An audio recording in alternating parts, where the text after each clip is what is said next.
નમસ્કાર દોસ્તો, ઈમાનદારીની સવારી એક રિક્ષા ચાલકની સાથે બનેલી ઘટના. અમદાવાદ શહેર હંમેશા પોતાની દોડધામ અને વેપારી બુદ્ધિ માટે જાણીતું છે.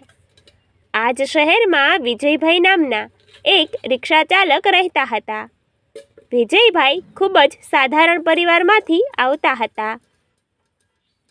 તેમની આજીવિકાનો એકમાત્ર સ્ત્રોત તેમની લીલા અને પીળા રંગની ઓટો રિક્ષા હતી.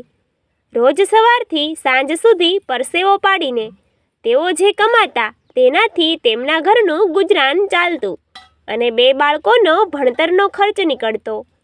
ભલે તેમની આર્થિક સ્થિતિ નબળી હતી, પણ તેમના સંસ્કાર અને ઈમાનદારી ખૂબ ઊંચા હતા. એક દિવસ સાંજના સમયે કાળુપુર રેલવે સ્ટેશનથી વિજયભાઈની રિક્ષામાં એક આધેડ ઉંમરના ભાઈ બેઠા. તેમનું નામ વિનેશભાઈ હતું. વિનેશભાઈ ખૂબ જ ઉતાવળમાં હતા, કારણ કે તેમના દીકરાના લગ્નની ખરીદી ચાલી રહી હતી. વિજયભાઈએ તેમને શાંતિથી તેમના ગંતવ્ય સ્થાન સુધી પહોંચાડ્યા. વિનેશભાઈ ઉતાવળમાં ભાડું ચૂકવીને રિક્ષામાંથી ઉતરી ગયા. વિજયભાઈ પણ બીજી સવારીની શોધમાં આગળ નીકળી ગયા.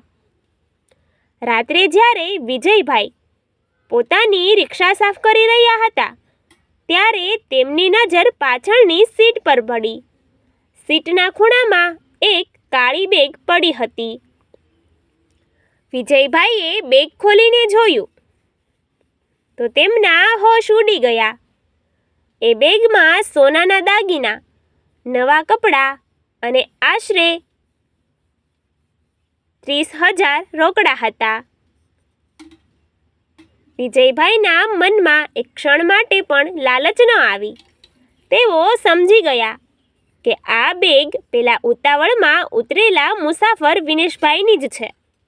બીજી તરફ વિનેશભાઈ ઘરે પહોંચીને જ્યારે બેગ ગાયબ જોઈ ત્યારે હેબતાઈ ગયા. દીકરાના લગ્નના દાગીના અને રોકડા રૂપિયા ખોવાઈ જવાથી આખા પરિવારમાં માતમ છવાઈ ગયો હતો. વિનેશભાઈ રડવા જેવા થઈ ગયા હતા. તેમને રિક્ષાનો નંબર પણ યાદ ન હતો. તેઓ આશા છોડીને બેઠા હતા કે હવે આ જમાનામાં આટલી મોટી રકમ કોણ પાછી આપે. પણ વિજયભાઈ જુદા જ માટીના બનેલા હતા. રાત વધારે થઈ ગઈ હોવાથી તેમણે બેગ સુરક્ષિત પોતાના ઘરે રાખી. બીજા દિવસે સવારે જ તેઓ કાળુપુર રેલવે સ્ટેશન પર પહોંચ્યા, જ્યાંથી તેમણે વિનેશભાઈને બેસાડ્યા હતા. ત્યાં આજુબાજુના દુકાનદારો અને અન્ય રિક્ષાવાળાઓને પૂછપરછ કરી. સદનસીબે વિનેશભાઈએ ગઈકાલે સ્ટેશન પર એક ઓળખીતા ચાવાળા પાસે રિક્ષા ભાડે કરી હતી. એ ચાવાળા પાસેથી વિજયભાઈને વિનેશભાઈનું સરનામું મળી ગયું. વિજયભાઈ સીધા વિનેશભાઈના ઘરે પહોંચ્યા. વિનેશભાઈના ઘરનો દરવાજો ખખડાવ્યો. વિનેશભાઈએ જ્યારે દરવાજો ખોલ્યો ત્યારે વિજયભાઈના હાથમાં પોતાની કાળી બેગ જોઈને તેમની આંખોમાં આંસુ આવી ગયા. વિજયભાઈએ હસતા મુખે બેગ વિનેશભાઈને સોંપી દીધી અને કહ્યું, સાહેબ, તમે ગઈકાલે ઉતાવળમાં આ બેગ મારી રિક્ષામાં ભૂલી ગયા હતા. આ તમારી અમાનત છે, બરાબર જોઈ લો. વિનેશભાઈએ બેગ ખોલીને જોયું તો એક પણ રૂપિયો કે દાગીનો ઓછો ન હતો.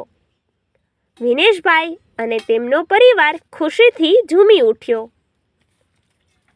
વિનેશભાઈએ વિજયભાઈને ઇનામ તરીકે 10,000 આપવાની કોશિશ કરી, પણ વિજયભાઈએ હાથ જોડીને ના પાડી દીધી. તેમણે કહ્યું, સાહેબ, મને મારી મહેનતની કમાણીનું જ ખપે.